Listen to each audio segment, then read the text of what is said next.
دور میں میں اپنے نبی کا غلام ہوں، حضور کے طریقے کو زندہ کر کے رکھوں گا، حضور پاک صلی اللہ علیہ وسلم کی سنتوں کو زندہ کر کے رکھوں گا۔ دنیا کیا کہتی ہے اس سے تمہیں پرواہ نہ ہونی چاہیے۔ اقبال نے بہت اچھی بات کہی تھی، ایک بہت اچھی بات جو دل پر لگتی ہے۔ اقبال کہتا ہے یہ غازی یہ تیرے پر اسرار بندے، جنہیں تو نے بخشا ہے ذوق خدائی، دو نیم ان کی ٹھوکر میں دریا و صحرا، سمٹ کر پہاڑ ان کی ہیبت سے رائی۔ کہتا ہے اقبال کہ دو عالم سے کرتی ہے بیگانہ دل کو، دو عالم سے کرتی ہے بیگانہ دل کو، عجب چیز ہے لذت آشنائی۔ حضور سے جس کو محبت ہو جاتی ہے وہ ایسی لذت ہے کہ یہ پوری دونوں عالم سے بے پرواہ ہو جاتا ہے۔ کون کیا کہہ رہا ہے، کس طرف سے کون آنے والا ہے، اس کو کسی چیز کی پرواہ نہیں۔ دو عالم سے کرتی ہے بیگانہ دل کو، عجب چیز ہے لذت آشنائی۔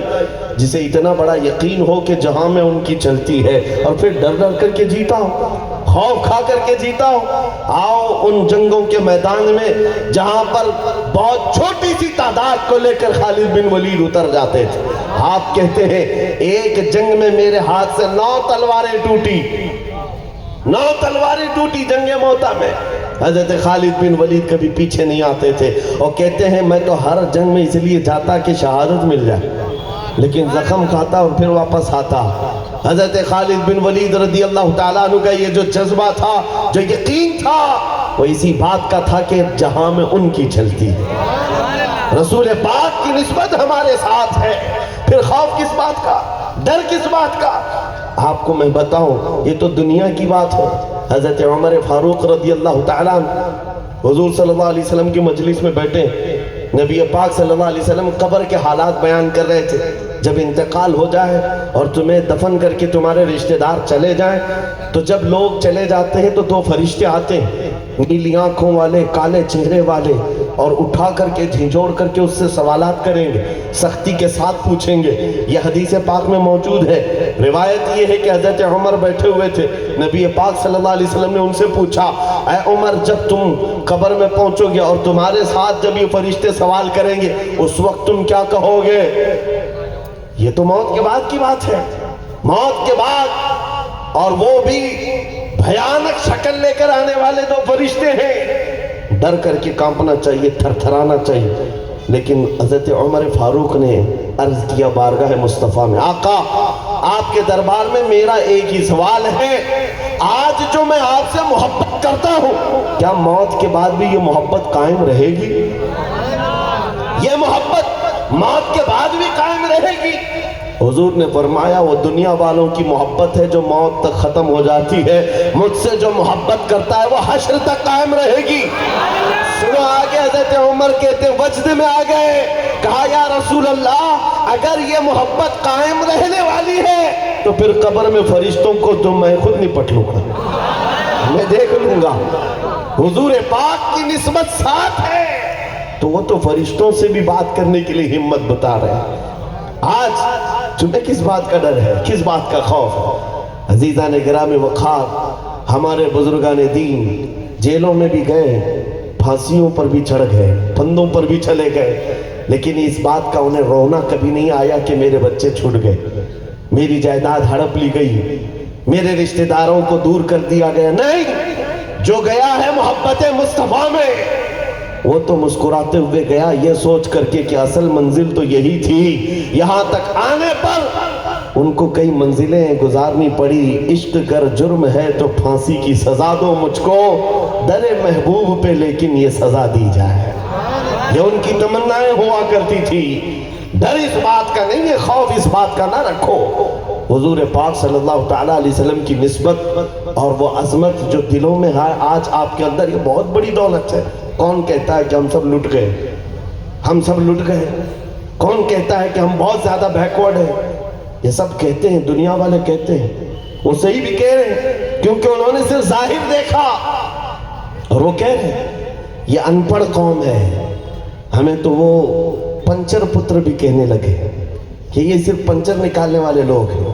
میں ان ظالموں سے پوچھتا ہوں پنچر پتر کا اتنا ڈر کیوں ہے کہ 24 گھنٹے تمہاری دجالی میڈیا ہم پر بحث کرتی ابھی تو پنچر نکالنے والے سے اتنا ڈر ہے، پھر گردن پر چڑھنے والے سے کیا خوف ہوگا؟ سینے پر اگر چڑھ کر بیٹھنے والا ہو تو پھر تمہارے ڈر کی حالت کیا ہو؟ ایک طرف کہتے ہو یہ بیکورڈ ہے، گری ہوئی قوم ہے، ٹوٹی ہوئی قوم ہے، تو میاں پھر ہم پر کیوں بھوکتے کیوں اتنا؟ کتنے تو الیکشن ہمارے نام پہ لڑتے ہو، کتنی میڈیا کی تنظیمیں بلکہ میڈیا کی دکانیں ہمارے نام سے چلتی ہیں۔ اگر ہم پر ڈیبیٹ نہ کرے تو مسالہ ملے گا کہاں سے؟ ہم مسجد ہونا چاہیے، برقع ہونا چاہیے، ٹوپی ہونا چاہیے، داڑھی ہونا چاہیے، اور کسی مسلمان کے پاس سوئی بھی مل گئی تو ایٹم بم لگنا چاہیے۔ یہ مدے تو ہے ہی ہیں کہ میں کبھی سوچتا ہوں، سنی ہو آپ کو بتاؤں، میں سوچتا ہوں ارے ہمارے ملک میں پتہ نہیں کتنے دھرم ہیں، کتنے ریلیجن، کتنے قومیں ہیں، کسی کا تو نام بھی نہیں آتا۔ جگہ جگہ دیکھو ہم ہی ہم ہیں، ہم ہی ہم ہیں، اور ایک ہے کہ ہمارا بچہ آگے آنا نہیں چاہتا۔ یہ بار بار ہمیں دکھا دکھا کر کے دنیا کو بتا رہے ہمارے پاس بھی یہ لوگ ہیں۔ میں آپ سے کہتا ہوں ہماری قوم کا حال یہ ہے کہ ہم ڈرے سہمے ہوئے کہتے ہیں ہمارے پاس کچھ نہیں ہے، لیکن یہ بھونک بھونک کر بتاتے نہیں کچھ ہے تمہارے پاس، کچھ ہے تمہارے پاس۔ تلاشی لے لو، بلیڈ بھی نہیں ملتا، چاقو بھی نہیں ملتی، کچھ نہیں ملتا، پھر بھی 24 گھنٹے ہمارے اوپر ایپیسوڈ بنائیں گے اور کہیں گے کچھ تو ہے ان کے پاس، کچھ تو ہے۔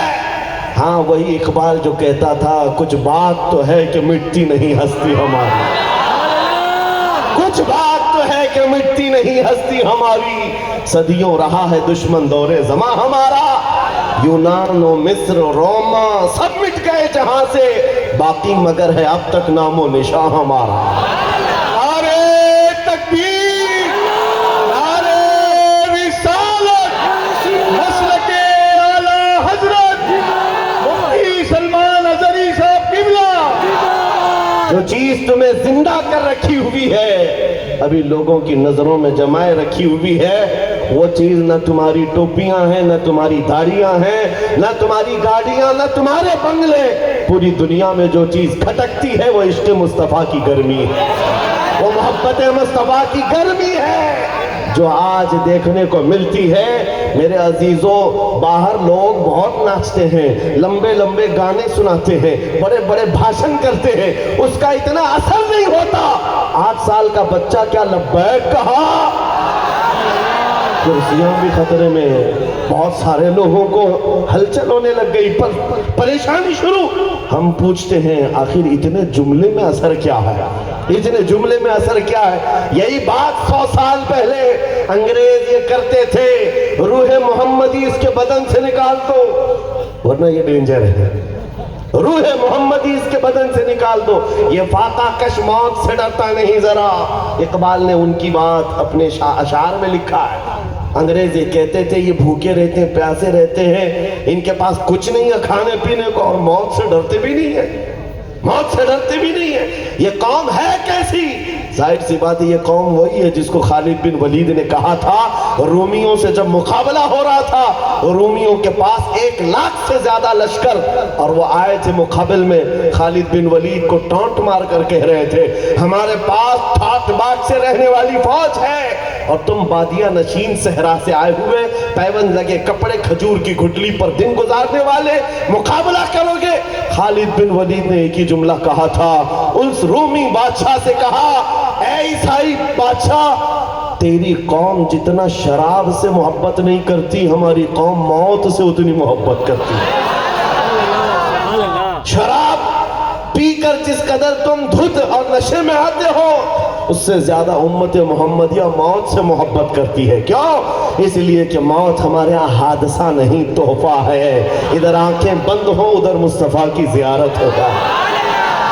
میں مروں تو میرے مولا یہ ملائکہ سے کہنا، اسے کوئی مت جگانا، ابھی آنکھ لگ گئی ہے۔ ہمارے بزرگوں نے یہی تو ہمیں درس دیا ہے، یا رسول اللہ تیرے دامن کرم میں جسے نیند آ گئی ہے وہ فنا نہ ہوگی، اسے زندگی ملی ہے۔ جو چیز دنیا کو آج بھی کھٹک رہی ہے وہ عشق مصطفیٰ کی دولت ہے، نسبت مصطفیٰ کی طاقت ہے، ورنہ پھر ہمارا وجود کیا ہے؟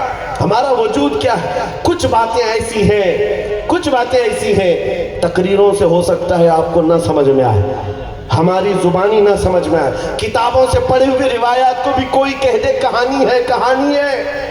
یہ پہلے کے واقعات سناتے ہیں، چھوٹی فوج تھی خالد بن ولید کی، صلاح الدین کی، شہاب الدین کی، یہ ان کی کہانیاں ہیں۔ اتنی بڑی بڑے لشکروں سے کیسے مقابلہ کرتے تھے، یہ سب ان کی بنائی ہوئی کہانیاں ہیں۔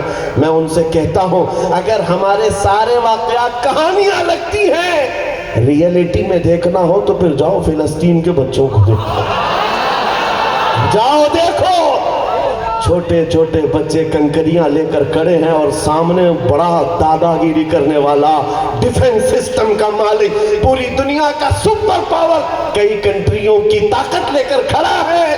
شرم آنی چاہیے دجالوں، کس سے مقابلہ کر رہے ہو؟ ان نہتے بچوں سے جو کنکریاں ہاتھ میں اٹھائی ہوئی ہیں۔ تم مقابلہ نہیں کر رہے بلکہ ہم مومنوں کو یہ بتا رہے ہو تم چھوٹی تعداد میں بھی ہو تو سپر پاور کے لیے بھی تم خطرہ بن سکتے ہو۔ وہ چھوٹی طاقت فلسطین کی، غزہ کے مسلمانوں کی صرف اس لیے نہیں ہے کہ جنگ چل رہی ہے، اے مومنوں تمہیں بیدار کیا جا رہا ہے، تمہیں زندہ کیا جا رہا ہے۔ آج بھی دیکھو ایمانی طاقت جہاں ہوتی ہے، بڑی سی بڑی طاقتیں اس سے لرزہ برنداں ہوتی ہیں، خوف زدہ ہوتی ہیں۔ اگر اس اسرائیلی کتوں کو ڈر نہیں ہوتا، خوف نہیں ہوتا تو 4 مہینے 6 مہینے کے بچوں کو مار نہیں رہے ہوتے۔ یہ ڈر ہی تو ہے جو ان کو مار کر کے ختم کیا جاتا ہے۔ ہم نے بہت سارے لوگوں سے اسٹیٹمنٹ سنے، کیوں مارا جا رہا ہے؟ 10,000 بچوں کو مار دیا۔ ڈر یہ ہے کہ کل کو چل کر ان میں کوئی محمد عربی کا شعر نہ آ جائے۔ ڈر اس بات کا ہے آج ہی ختم کر دو ورنہ کل کوئی صلاح الدین نہ بن جائے۔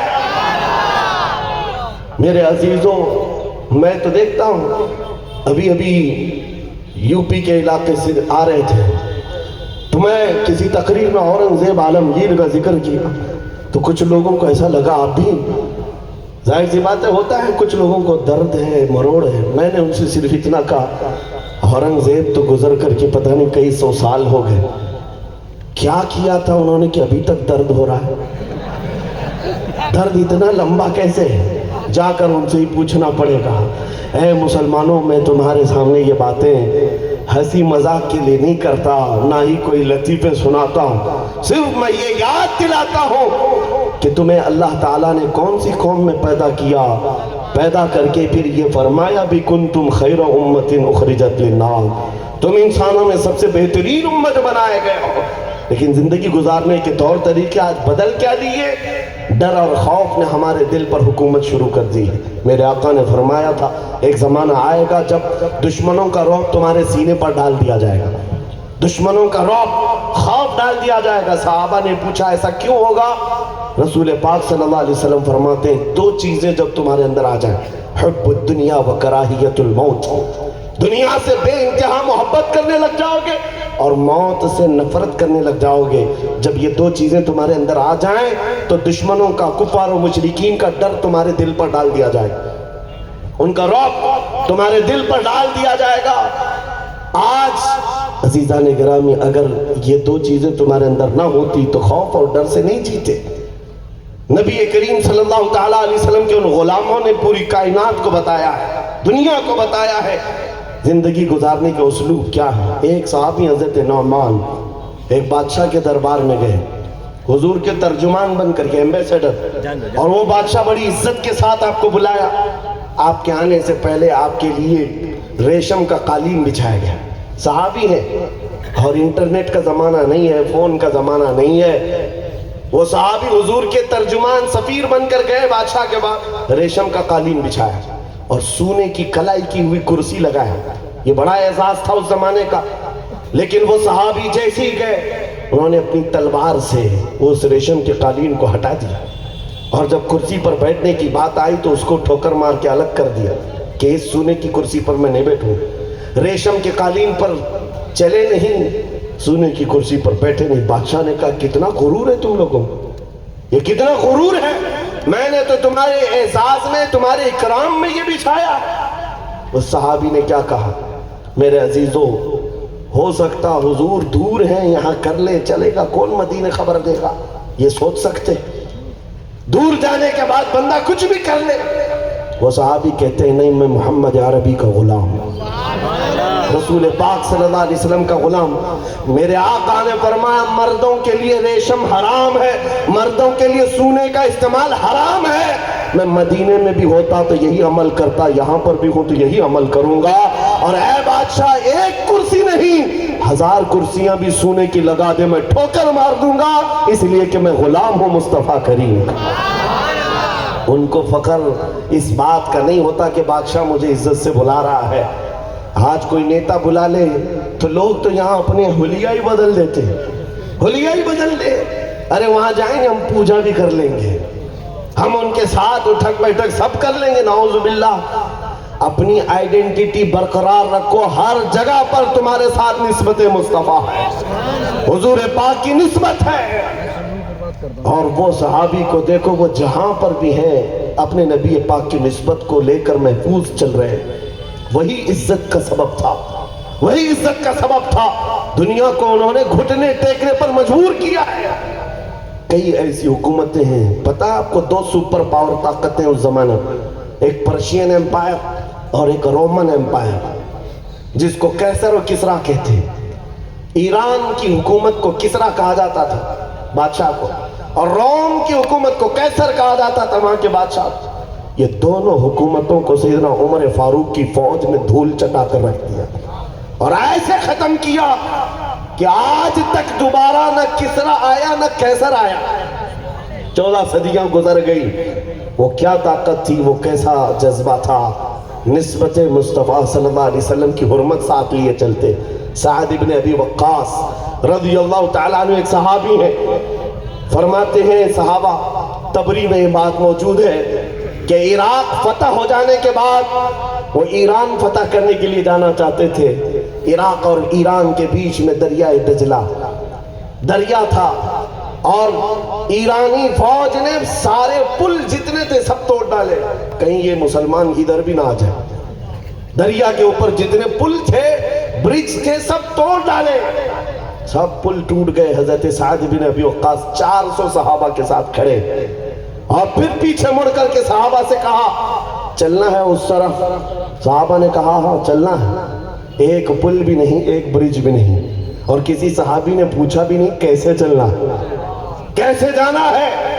سعد بن ابی وقاص نے کہا میں آگے چل رہا ہوں تم پیچھے چلو۔ سب پیچھے چل پڑے۔ حضرت سعد بن ابی وقاص گھوڑے کو ہوا میں اڑا کر نہیں لے جا رہے ہیں، اس دریا کے پانی پر چلاتے ہوئے لے جا رہے ہیں۔ دریا کے پانی پر چلاتے ہوئے جب وہ آگے بڑھ گئے، 400 صحابہ بھی پیچھے چل پڑے۔ یہ روایت میں تاریخ تبری میں فرمایا، ایرانی لوگ فارسی میں کہنے لگے دیوا آمدند، دیوا آمدند، ایسا لگتا ہے جنات کی جماعت آ رہی ہے، جنات کی جماعت آ رہی ہے۔ کون سی جماعت ہے جو پانی پر چل کر آ رہی ہے؟ صحابہ کرام نے دنیا کو یہ بتایا تھا جہاں میں ان کی چلتی ہے، وہ دم میں کیا سے کیا کر دے، زمین کو آسماں کر دے، سریا کو سرا کرتے۔ انہوں نے تاریخ رقم کر کے بتائی ہے میرے عزیزوں۔ اللہ کریم نے ان کے لیے زمین کو گھیر دیا تھا، جس طرف جاتے۔ حضرت عقبہ بن نافع ایک صحابی، وہ جب مصر کی حکومت ان کے ہاتھ آئی، عمرو بن عاص رضی اللہ تعالیٰ عنہ کی سرپرستی، وہ گھوڑا لے کر کے آتے تھے کھلے میدان۔ جذبہ نوجوانوں کیسا ہونا چاہیے، 1400 سال پہلے کی بات کر رہا ہوں۔ گھوڑا اپنا تیز دوڑنے والا گھوڑا میدان میں، کھلے میدان میں لے آتے، چند ساتھی ان کے ساتھ پیچھے آتے اور گھوڑے کو ایڑ لگاتے، اچھالتے تھے۔ کتنا اچھلے گا گھوڑا، کتنا کودے گا، تھوڑی اونچی اڑان اچھل کود کرتا تھا، پھر زمین پر آتا تھا۔ ان کے ساتھی پوچھتے عقبہ بن نافع یہ کیوں گھوڑے کو ایڑ دے کر کے اچھالتے ہو، کیا کھیل ہے یہ گھوڑے کے ساتھ؟ کہتے ہیں میری صرف اتنی خواہش ہے کاش میرا گھوڑا اچھل کر کے چاند میں پہنچ جائے اور میرے مصطفیٰ کا پرچم لہرا دوں، چاند تک پہنچ جائے اور میں وہاں پرچم لہرا دوں۔ یہ جذبہ تھا ان کا، نبی کریم صلی اللہ تعالیٰ علیہ وسلم کی اس عظمت کو اور اس نسبت کو لے کر ہر جگہ پہنچنے کی خواہش تھی۔ آج تم نے محدود کر دیا، اپنوں میں ہی سب اتنی محدود کر دیا ہے، یہاں تو ایک دوسرے کے چہرے کو دیکھ کر لوگ سلام بھی نہیں کرتے۔ کہاں حضور پاک کی محبت سب تک پہنچانے کی بات۔ عزیزان گرامی وقار، یہاں رک کر کے بیچ میں کہوں گا، حالات تمہیں توڑنے کے لیے دشمنوں کے لیے ضرورت نہیں، اپنوں سے ٹوٹ جاؤ گے، اپنوں سے ختم ہو جاؤ گے، متحد رہو گے تو کہلاؤ گے مومن و غازی، منتشر ہوگے تو قصدوں میں سبایا ہوگا۔ نبی کریم صلی اللہ تعالیٰ علیہ وسلم کی امت ہو، اور قرآن نے کیا کہا؟ وَاعْتَصِمُوا بِحَبْلِ اللَّهِ جَمِيعًا وَلَا تَفَرَّقُوا، اللہ کی رسی کو مضبوطی سے تھام لو، آپس میں انتشار نہ پھیلاؤ، ایک دوسرے میں تفریق نہ کرو۔ آج تمہارے جمع ہونے کے لیے بے شمار نقطے ہیں، لیکن اختلافات ایسے ہیں نعوذ باللہ، لوگ تو اب مومن کی موت پر بھی ہنسنے لگ گئے۔ ہمارا نہیں تھا، کون نہیں تھا؟ بس اپنے پیر کا مرید نہیں تھا، موت پر بھی تم ہنسنے لگ گئے۔ یہ کون سا دین لے کر چل رہے ہو؟ پتہ ہے حضرت بلال حبشی اور حضرت ابو ذر رضی اللہ تعالیٰ عنہ میں تھوڑی سی تکرار ہوئی تھی۔ حضرت بلال کالے رنگ کے تھے، حضرت ابو ذر نے ان کو صرف اتنا کہا، یا ابن ام سودا، کالی عورت کے بیٹے۔ حضرت بلال کے دل پر یہ بات لگ گئی، حضور کے پاس آئے، عرض کیا یا رسول اللہ، مجھے ابو ذر نے ابن ام سودا کہا، کالی ماں کے بیٹے۔ حضور پاک کو جلانا ہے۔ آج ایک دوسرے کی عزتیں جو اڑاتے ہو، ایک دوسرے کے امامیں کھینچتے ہو، لوگوں کے عیوب محلوں میں بیٹھ کر کے گردانتے ہو۔ اب تو عام ہے، علماء بھی تمہاری تانہ کشی سے نہیں بچ پائے، ہر عالم کے پیچھے، ہر حافظ کے پیچھے یہ سارے عیوب بیان کر کے کتنوں کی دل آزاری کرتے ہو۔ پتہ ہے امت میں انتشار کا ایک اتنا بڑا خلا پیدا ہو چکا ہے۔ حضرت ابو ذر نے صرف اتنا کہا تھا، حضرت بلال کو یہ بات لگی، حضور جلال میں آئے، آ کر کے کیا کہا حضرت ابو ذر کو حضور نے؟ افیک الجاہلیہ، ابو ذر ابھی بھی تمہارے اندر زمانے جاہلیت کی بو باقی ہے، زمانے جہالت کی بو باقی ہے۔ 3 بار حضور نے فرمایا اور اندر چلے گئے۔ حضور کی ناراضگی صحابہ کے لیے بہت بڑی بات تھی، وہ ہر چیز گوارا کرتے، نبی پاک کا روٹھنا برداشت نہیں کر پاتے۔ صحابہ کہتے ہیں موت سے زیادہ خطرناک چیز ہے حضور نے اگر چہرہ پھیر لیا۔ صحابہ خود کہتے ہیں کہ اگر حضور نے بات نہیں کیا اور سلام نہیں کیا تو کہتے موت سے زیادہ سخت چیز تھی ہمارے لیے، موت سے زیادہ سخت۔ حضور اتنا کہہ کر اندر کیا چلے گئے، حضرت ابو ذر تڑپنے لگ گئے، کہا خطا ہو گئی مجھ سے۔ ڈھونڈ کر کے لائے حضرت بلال، مسجد نبوی میں آئے، کہا اے بلال غلطی ہو گئی، خطا ہو گئی، مجھے معاف کر دو، میں نے جذبات میں اور غصے کے عالم میں یہ کہہ دیا تھا۔ وہ تو صحابہ تھے، اپنوں میں نرم دل تھے، فوراً انہوں نے کہا کوئی بات نہیں، تکرار میں ہو گئی بات، ختم، معاف کر دیا حضرت بلال نے۔ لیکن ابو ذر کہتے ہیں نہیں، ایسے نہیں، غلطی میری ہے۔ نیچے سو گئے زمین پر، کہا اے بلال اس وقت تک میرے دل کو ٹھنڈک نہیں پہنچے گی جب تک تم اپنا یہ کالا پیر میرے چہرے پر رگڑ نہ دو۔ میں زمین پر سوتا ہوں، تم اپنا تلوہ میرے منہ پر رکھو اور رگڑو تاکہ مجھے پتا چلے کہ آئندہ کبھی تمہیں ابن ام سودا نہ کہو۔ حضرت بلال کیا پیر رکھتے ان کے چہرے پر، ان کو اٹھا لیا اور سینے سے لگایا، کہا ابو ذر جس کے تم غلام ہو اس کا میں بھی غلام ہوں۔ ہم دونوں میں تو اتحاد اور محبت ہے۔ زبان پھسل جاتی ہے، غلطی کر جاتی ہے، اس کا مطلب یہ نہیں ہے کہ ہم ہمیشہ کے لیے ختم کر دیں اپنے تعلقات کو۔ آج یہ امت کو اس قدر انتشار میں ڈال کر خلا قید کرنے والے بہت دردناک عذاب کے شکار ہوں گے، نبی رحمت صلی اللہ تعالیٰ علیہ وسلم کے غضب کے شکار ہوں گے۔ جو امت مصطفیٰ کو توڑتا ہے اللہ اس کو توڑ دے گا، اس کو ختم کر دے گا، اور جو جوڑتا ہے رب تبارک و تعالیٰ اس کی عزتیں بڑھاتا ہے۔ میں تو ان لوگوں کے جوڑنے کی بات ہی نہیں کر رہا جن سے ہمارا عقیدہ میل کھاتا ہی نہیں، ہم ان کے اتحاد کی بات کرتے نہیں اور ضرورت بھی نہیں، ہمارا صرف اتنا ہی کہنا جہاں میں ان کی زبردستی کسی اور کو ہاتھ ملانے اور منہ پھلانے کی ہمیں ضرورت ہی نہیں ہے۔ اپنا سب کچھ گنبد خضرا کل بھی تھا اور میرے نبی سے میرا رشتہ کل بھی تھا، اور اگر اتنی ہی بات پر ہم جمع ہو جاتے تو کیا بڑی بات تھی۔ کیا بڑی بات تھی. میں اپنوں کی بات کر رہا ہوں عزیزان گرام وقار. صحابہ کرام رضوان اللہ تعالیٰ علیہ مجمعین نے جو ماحول پیدا کیا تھا مدینہ طیبہ میں وہ تمہارے سامنے رکھو. ان کے جذبات تو ایسے تھے کہ جنگ کے میدان میں جب کوئی زخم کھا کر کے انتقال کر رہا ہو، روح نکلنے والی، موت کے وقت تو آدمی اپنوں کو نہیں پہچانتا. باپ کھڑا ہے، بھائی کھڑا ہے، ماں کھڑی ہے، بیٹا بیٹی کون کھڑا ہے پہچانتا نہیں. لیکن ان صحابہ کی عظمتوں کو لاکھوں سلام. شدت پیاس کے بعد پانی کی کٹوری قریب کر دی جائے اور اسی اثنا میں اگر کوئی دوسرا مسلمان پکارتا مجھے پانی چاہیے تو یہ صحابی کھٹوری دور کر دیتے تھے. جاؤ اس کو دے دو. کیسے مصطفیٰ کریم صلی اللہ علیہ وسلم نے یہ معاشرہ تشکیل دیا تھا. یہ کیسی محبتوں کا موسم تھا. ایک جنگ میں 3 صحابہ نے اپنے بھائیوں کے لیے پانی قربان کیا اور جان بھی دیتی. جان بھی دیتی. آج ہمارے حالات کیا ہے؟ چھوٹی سی چیز پر تم کسی کو ایکسپٹ نہیں کرنا چاہتے، مصافحہ نہیں کرنا چاہتے، سلام نہیں کرنا چاہتے، جبکہ تمہارا ضمیر خود کہتا ہے کہ یہ بھی نبی پاک کا غلام ہے، حضور کی بات کرتا ہے، تمہارا دل کرتا ہے. پھر اگر نفس کی غلامی کرتے ہو تو میرے عزیزوں اپنے دل کا علاج کر لو اور نفس کے غلام بن جاؤ تو پھر کیا ہوگا پتہ ہے؟ قرآن کہتا ہے اَرَأَيْتَ مَنِ اتَّخَذَ إِلَٰهَهُ هَوَاهُ. اے محبوب کیا آپ نے دیکھا، کیا آپ نے دیکھا کچھ لوگ ایسے ہیں جنہوں نے اپنی خواہشات کو اپنا خدا بنا لیا ہے، اپنا خدا بنا لیا. مَنِ اتَّخَذَ إِلَٰهَهُ هَوَاهُ، اپنی طبیعت کو، اپنے نفس کو اپنا معبود بنا کر رکھا ہے. جیسے طبیعت جیسی خواہش چاہے گی ہم ویسی کریں گے. اس سے ملنا ہے ہاں ملیں گے، اس سے نہیں ملنا ہے نہیں. یہ نہیں دیکھنا ہے کہ نبی پاک کی غلامی کیا ہے.